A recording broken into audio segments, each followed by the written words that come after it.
Marcelo estávamos casados há mais de 15 anos. Durante esse tempo, o maior desafio que enfrentamos foi lidar com a nossa infertilidade. Apesar de inúmeras tentativas e tratamentos médicos, o sonho de termos filhos biológicos nunca se concretizou. Isso foi um golpe muito doloroso para nós, já que sempre sonhamos em construir uma família. Com o passar dos anos, começamos a considerar a adoção, mas logo percebemos que o processo em nosso estado era extremamente burocrático e demorado. Além disso, tanto eu quanto Marcelo tínhamos empregos muito exigentes, o que tornaria difícil dar a uma criança adotada a atenção e o tempo que ela precisaria e mereceria. Depois de muitas conversas e reflexões, decidimos que a adoção não seria o melhor caminho para nós naquele momento. Em vez disso, encontramos uma maneira de contribuir de outra forma. Decidimos ajudar financeiramente os filhos da irmã de Marcelo, Patrícia.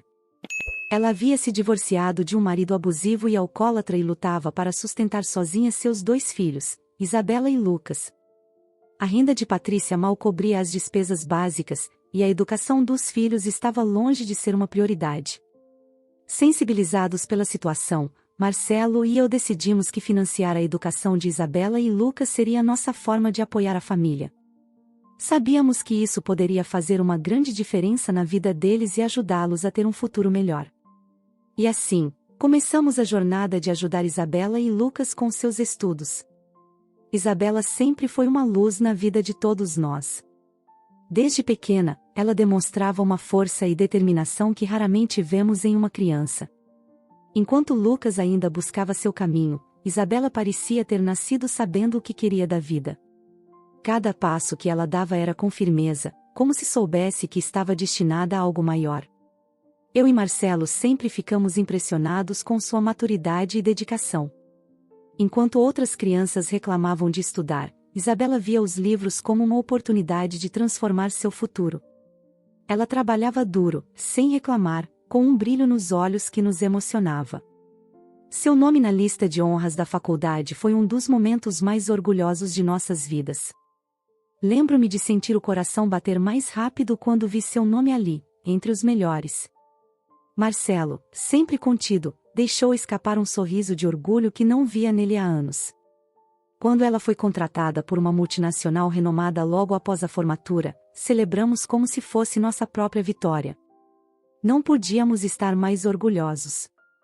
Isabela nunca deixou que as dificuldades financeiras de sua mãe a impedissem de sonhar e conquistar. Ela enfrentava cada obstáculo com uma coragem que nos inspirava diariamente. Ver o quanto ela cresceu e venceu me enchia de uma alegria indescritível. Era como se todo sacrifício, toda a luta, valesse a pena. O mais bonito em Isabela é que, mesmo com todo o sucesso, ela nunca se deixou levar pela arrogância. Continuou sendo aquela jovem doce e determinada, que sabia o valor de cada conquista. E mais do que isso, ela se tornou um exemplo para Lucas, mostrando a ele o que era possível alcançar com trabalho duro e dedicação. Eu e Marcelo sentíamos que, mesmo com todos os desafios que a família enfrentava, pelo menos com Isabela, nosso apoio estava sendo recompensado de uma maneira que jamais imaginamos. Ver seus olhos brilharem de orgulho pelas próprias conquistas nos dava certeza de que estávamos no caminho certo. Infelizmente, o orgulho que sentíamos por Isabela não se estendia da mesma forma a Lucas. Enquanto ela brilhava em sua carreira e avançava com determinação, Lucas começou a trilhar um caminho preocupante. Ele sempre foi um garoto inteligente, cheio de potencial. Lembro-me de como, quando criança, ele fazia perguntas curiosas e se destacava nas aulas, mas, com o tempo, parecia que esse brilho foi se apagando. Os estudos deixaram de ser prioridade, e Lucas começou a se distanciar de qualquer compromisso acadêmico. Era doloroso assistir a essa transformação. O menino que outrora era cheio de energia e sonhos passou a mostrar desinteresse em quase tudo. Ele não tinha mais o mesmo entusiasmo que Isabela demonstrava. Marcelo e eu tentávamos justificar o comportamento dele, pensando que poderia ser apenas uma fase comum da adolescência. Mas, conforme o tempo passava, ficava cada vez mais claro que era algo mais sério. Lucas começou a se cercar de amigos que não eram boas influências. Ele passou a agir de forma rebelde, desinteressado não só pelos estudos, mas pela própria vida familiar. Suas notas caíram, ele faltava às aulas e, em casa, o clima se tornava cada vez mais tenso. Por mais que Marcelo e eu tentássemos conversar, orientar e mostrar o caminho, parecia que Lucas não nos ouvia. Havia uma mistura de frustração e tristeza. Nós estávamos investindo financeiramente em sua educação, esperando que ele seguisse o exemplo de Isabela e se dedicasse ao próprio futuro, mas a cada dia que passava, parecia que ele se afastava ainda mais desse objetivo. Era como ver uma oportunidade de sucesso escorregar pelas nossas mãos, e isso nos cortava o coração. Marcelo e eu discutíamos frequentemente o que mais poderíamos fazer. Sabíamos que algo precisava mudar antes que o estrago se tornasse irreversível, mas não sabíamos como reverter o comportamento de Lucas. Sentíamos que, por mais que tentássemos, estávamos perdendo a batalha. Com o passar do tempo, as coisas com Lucas se complicaram ainda mais. Ele já havia demonstrado total desinteresse pelos estudos e, para nossa surpresa, chegou um dia com um pedido inesperado. Decidiu que não queria mais continuar na faculdade. Em vez de aproveitar a oportunidade que estávamos oferecendo para ele garantir um futuro estável, Lucas sugeriu que preferia o dinheiro reservado para suas mensalidades para iniciar um negócio. A princípio, tentei manter a calma, mas o pedido nos pegou de surpresa. Marcelo e eu trocamos olhares incrédulos. Como Lucas podia jogar fora a chance de garantir um futuro seguro? Perguntamos a ele qual era o plano de negócio, e a resposta foi vaga, sem clareza ou estrutura. Não havia qualquer projeto definido, nem preparação ou conhecimento real sobre o que ele queria fazer. Mesmo assim, tentamos ser justos e ouvir mais. Dissemos a Lucas que não rejeitávamos sua ideia de imediato, mas precisávamos de mais detalhes. Perguntamos o que exatamente ele pretendia fazer, como planejava começar e se tinha alguma experiência no setor. A resposta foi superficial, mencionando vagamente algo sobre um negócio online. Ficava claro que ele não havia pensado bem no que estava pedindo. Embora quisesse muito apoiá-lo e incentivá-lo a seguir seus sonhos, a proposta parecia uma aposta arriscada demais, especialmente considerando seu comportamento irresponsável recente. Sabíamos que dar o dinheiro sem uma base sólida seria um erro. Marcelo e eu discutimos longamente, no fim, decidimos que não poderíamos financiar esse suposto negócio de Lucas. Não era falta de confiança nele como pessoa, mas sim uma questão de responsabilidade. Não podíamos colocar tanto dinheiro em algo que claramente não tinha futuro definido. Quando dissemos a ele que não iríamos apoiar essa ideia sem mais garantias, Lucas reagiu com frustração. Parecia não entender que estávamos tentando proteger não só nosso investimento, mas também o futuro dele. Foi uma decisão difícil, mas sabíamos que era a correta. Sentíamos uma crescente impotência, sabendo que aquilo era apenas o começo de uma nova fase de conflitos com Lucas. O aniversário de Lucas chegou, e como esperado, fomos convidados para o jantar em família. Embora o clima entre nós já estivesse tenso por causa da recusa de financiar o negócio mal planejado que Lucas havia proposto, resolvemos ir, tentando manter um ambiente amigável. No fundo, eu sabia que o jantar seria carregado de ressentimento, mas nunca imaginei o que realmente estava por vir. Desde o início, tudo parecia estar correndo bem. As conversas fluíam de maneira superficial, mas Lucas mal falava conosco. Quando tentávamos interagir, ele respondia de forma curta e fria, como se estivéssemos ali apenas por obrigação. O comportamento distante já era esperado, mas a maneira como ele nos olhava me deixava desconfortável, como se estivesse segurando algo mais. Foi no meio do jantar que a noite tomou um rumo inesperado. Estávamos todos à mesa quando Lucas, de repente, fez um comentário completamente desrespeitoso sobre a minha aparência. Com um tom de deboche, ele disse que era difícil entender como Marcelo ainda podia me achar atraente, insinuando que eu era mediana e feia. Fiquei em completo choque. O silêncio que tomou conta da sala foi sufocante. Marcelo, que sempre foi muito protetor, reagiu imediatamente. Ele pediu que Lucas retirasse suas palavras e se desculpasse, mas, para minha surpresa, ninguém mais na mesa pareceu levar o comentário a sério. Minha sogra e Patrícia, a irmã de Marcelo, riram como se fosse uma piada inofensiva. Aquilo foi como um golpe duplo para mim. Além do insulto de Lucas, ver a família de Marcelo minimizar a situação me fez sentir ainda mais humilhada. Marcelo insistiu, afirmando que comentários assim não eram engraçados e que o respeito dentro da família era fundamental. No entanto, Lucas, em vez de pedir desculpas, tentou se defender, dizendo que era só uma brincadeira, tentando aliviar a tensão com um sorriso nervoso. Mais uma vez, minha sogra interveio, dizendo que Lucas era só um menino, como se isso justificasse o comportamento grosseiro. Eu mal conseguia acreditar no que estava acontecendo. Era como se a humilhação fosse um jogo para eles. A sensação de desrespeito era esmagadora. Aquilo foi demais para mim.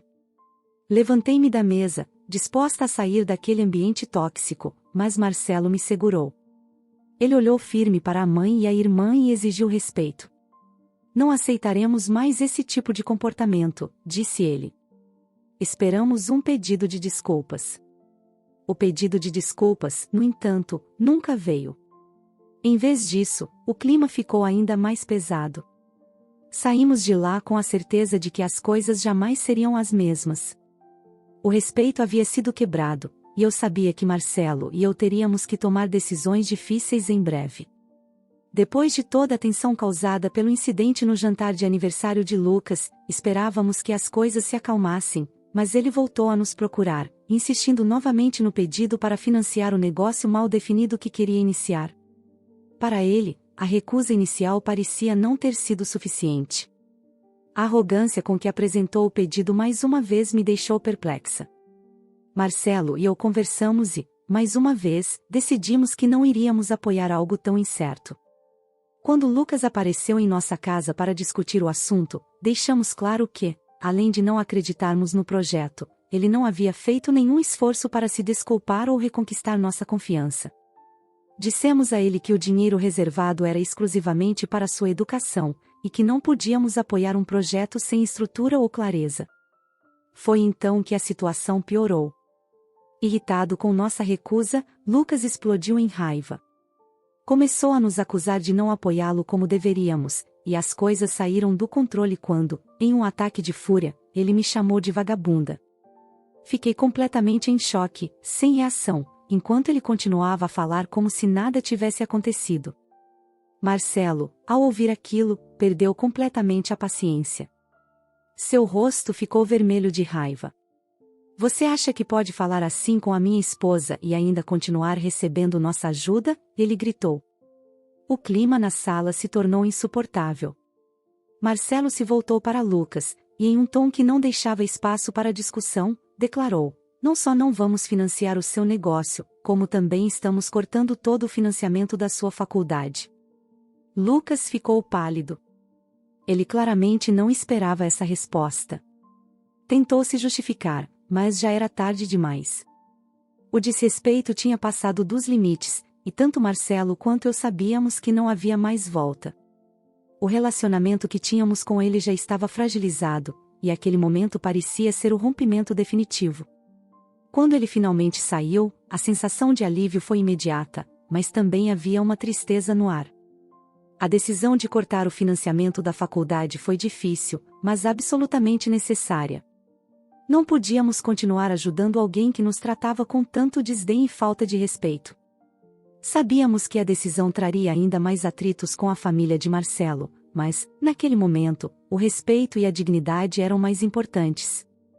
Mantivemos nossa posição, e, pela primeira vez, senti que estávamos verdadeiramente colocando nossos limites. Depois daquele confronto direto, as coisas mudaram completamente. Lucas, que já estava distante, praticamente cortou todo o contato conosco. O relacionamento, que já estava em frangalhos, desmoronou de vez. A dor de ver a família de Marcelo se desintegrar dessa forma era forte, mas eu sabia que manter uma relação tóxica era ainda pior.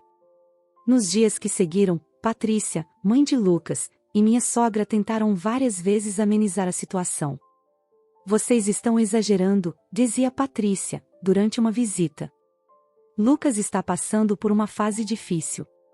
Não podemos simplesmente virar as costas para ele. Minha sogra, tentando interceder, acrescentava: ele é jovem, comete erros, mas isso não é motivo para cortar todos os laços. Somos família. Mas Marcelo estava decidido. Ele não estava disposto a voltar atrás, especialmente depois de tanto desrespeito. Não é uma fase, mãe. É uma falta de respeito que está se acumulando há muito tempo, e eu não vou aceitar isso mais. As tentativas de reconciliação de Patrícia e da sogra não foram bem recebidas por Marcelo. Patrícia começou a nos acusar de abandonar Lucas em seu momento de maior necessidade. Vocês não podem desistir dele assim. Ele está magoado e confuso, ela dizia, quase chorando. A sogra, ao lado, parecia igualmente desapontada, achando que nossa decisão estava destruindo a família. Patrícia ficou cada vez mais irritada, como se fosse nossa responsabilidade consertar o comportamento de Lucas. Vocês estão sendo muito duros com ele, insistia ela. Ele sempre foi complicado, mas é nosso dever como família ajudá-lo a crescer. Marcelo permaneceu firme. Nós tentamos, Patrícia. Tentamos de todas as maneiras, e ele não mudou. Não podemos continuar ajudando alguém que, além de recusar nossa ajuda, ainda nos insulta. A relação familiar começou a se desfazer completamente. O distanciamento de Lucas se tornou definitivo, e isso afetou diretamente nossa relação com Patrícia e a sogra. Patrícia, em especial, começou a evitar conversas conosco, claramente irritada por não termos cedido. Para ela, nossa decisão parecia uma traição contra seu filho. Embora o afastamento tenha sido doloroso, era inevitável. Não havia mais espaço para suportar o desrespeito e as tentativas de manipulação emocional. O rompimento definitivo foi, ao mesmo tempo, uma fonte de dor e de alívio. Pela primeira vez, sentimos que havíamos colocado limites claros e preservado nossa dignidade. A partir daquele momento, sabíamos que as relações familiares estavam mudadas para sempre. Não havia mais volta, e por mais difícil que fosse, estávamos prontos para seguir em frente, sabendo que fizemos o que era necessário para manter o respeito em nossas vidas. Depois do rompimento definitivo entre nós e Lucas, a vida seguiu seu curso, mas o distanciamento pesava sobre todos nós. Marcelo e eu nos mantivemos firmes em nossa decisão de cortar o financiamento e colocar limites claros, apesar da dor causada pelo afastamento. No entanto, mal sabíamos que as consequências para Lucas ainda estavam por vir. Alguns meses depois, recebemos uma notícia chocante. Lucas havia se envolvido com atividades ilegais, sendo preso por tráfico de substâncias ilícitas. O choque e a decepção foram imediatos. Sabíamos que ele estava se afastando de um caminho de respeito e responsabilidade, mas nunca imaginamos que ele acabaria se metendo em algo tão grave. Foi devastador para Marcelo, que sempre acreditou que, apesar dos conflitos, Lucas teria a chance de mudar. Logo depois que soubemos da prisão de Lucas, Patrícia apareceu em nossa casa. O desespero dela era palpável. Entre lágrimas e súplicas, ela implorou para que ajudássemos Lucas a sair daquela situação. Por favor, Marcelo, ele é seu sobrinho. Não podemos abandoná-lo agora. Ele precisa de ajuda para sair dessa. Patrícia clamava, sua voz cheia de desespero. Ela queria que pagássemos a fiança e ajudássemos a contratar um advogado para defendê-lo. Minha sogra também não demorou a chegar, reforçando os pedidos de Patrícia. Ele é jovem, Marcelo. Cometeu erros, mas ainda pode mudar. Por favor, ajude-o a sair dessa. Ele precisa de nós agora mais do que nunca. Marcelo, visivelmente abalado, se manteve firme. Ele sabia que ajudar Lucas naquele momento seria encobrir seus erros e desrespeitar a decisão que havíamos tomado meses antes. Eu não posso mais ignorar o que ele fez, mãe. Lucas fez sua escolha, e agora precisa enfrentar as consequências dessas escolhas, disse Marcelo, com a voz pesada de tristeza. Patrícia, no entanto, não aceitou essa resposta.